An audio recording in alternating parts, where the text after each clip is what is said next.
We're here at Parliament today unveiling a brand new modern art installation in the Beehive. Come along and take a look.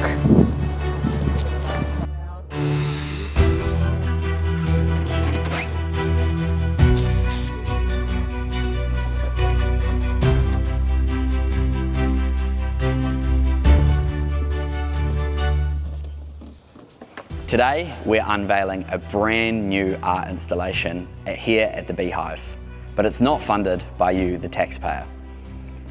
Imagine this box represents 1,000 bureaucrats. That's a lot and it's expensive, but that's nothing. Have a look at what the number of bureaucrats looked like just in 2017. 47,251. But in just 6 short years, that number has grown by more than 39% to 65,669.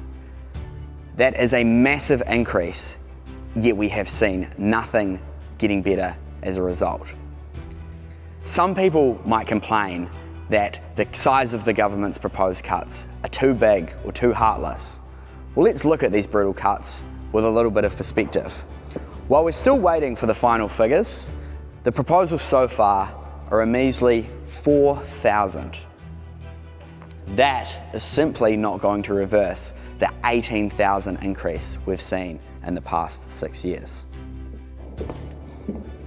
We can't keep going like this.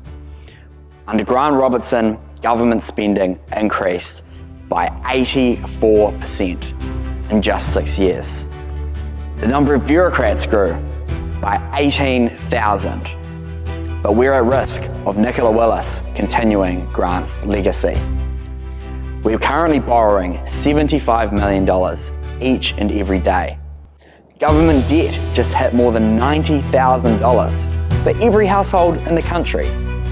And stealth tax hikes caused by inflation mean the average Kiwi is paying an additional $49 a week in tax to the government.